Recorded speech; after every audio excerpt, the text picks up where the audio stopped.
Հայաստանը երբևիցե որևիցե քայլ չի արել եւ չի անի բարեկամական Իրանի ժողովրդի պետության նկատմամբ եւ որևիցե նմանատիպ գործընթացների մեջ ներառված չի լինելու, ինչ վերաբերում է թրիփին, թրիփը նաեւ մեծ հնարավորություններ է տնտեսական ստեղծելու տարածաշրջանի բոլոր երկրների համար, այդ թվում նաեւ Իրանի համար, եւ ինչ վերաբերում է մտահոգություններին, կարծում եմ ես լարվածությունը, որ հիմա իրենց երկրում կա, ինչ որ ձևով երբ որ կհանգուցալուծվի, իրանք ավելի հստակ կտեսնեն, որ որևիցե նման բան գոյություն չունի։ Ես դեռ նորանշանակ դեսպան չեմ հանդիպել, դեռ նման պայմանավորվածություն որքանով գիտեմ չկա, բայց եթե հանդիպեմ, նորից եմ ասում, որևիցե բան չկա։ Տեսնում որ Ամերիկայի Միացյալ Նահանգները կարող է օգտագործել եւ Իրանի դեմ գործողություններ իրականացնել այս տարածքից։ Իրանը ունի 10 քանի, հարգելիս, Իրանը 10 քանի հարևան ունի անմիջական, ամենաշատ սահմանակից հարևաններ ունի, այսինքն այդ Հայաստանի 23 կիլոմետրից պետք է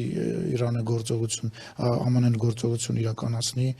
բանի Իրանի նկատմամբ, Իրանին վերջի գործողությունների ժամանակ, եթե չեմ սխալվում, իրանք ԱՄՆ-ից ինքնաթիռը թռավ, եկավ հասավ ստեղ, իր գործողությունը իրականացրեց, գնաց։ Հիմա ասենք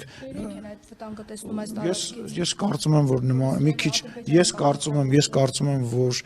չափազանցրած է ձեր գնահատականը, նման մտահոգություն, մենք իրենց հետ կապի մեջ ենք գտնվում եւ ձեր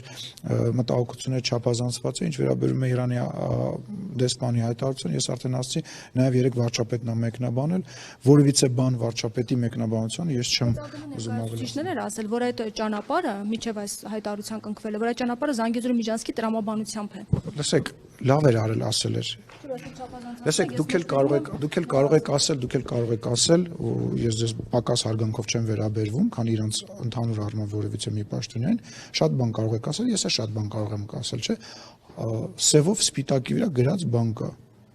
կա գրած, չէ՞։ Ինչա դա։ Ասենք ԱՄՆ-ի արտաքին գործերի նախարարը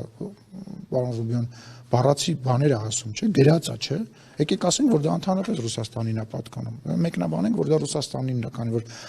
Ռուսաստանը ստեղ ազդեցություն ունի, ինչ ցնդաբանություն ասես կարելի անել, թուղթ գոյություն ունի, արդեն 2 թուղթ ունի գոյություն ստորագրված։ Հիմա ասենք, ով մեր մեկնաբան կամ իրանց մեկնաբանելով չի։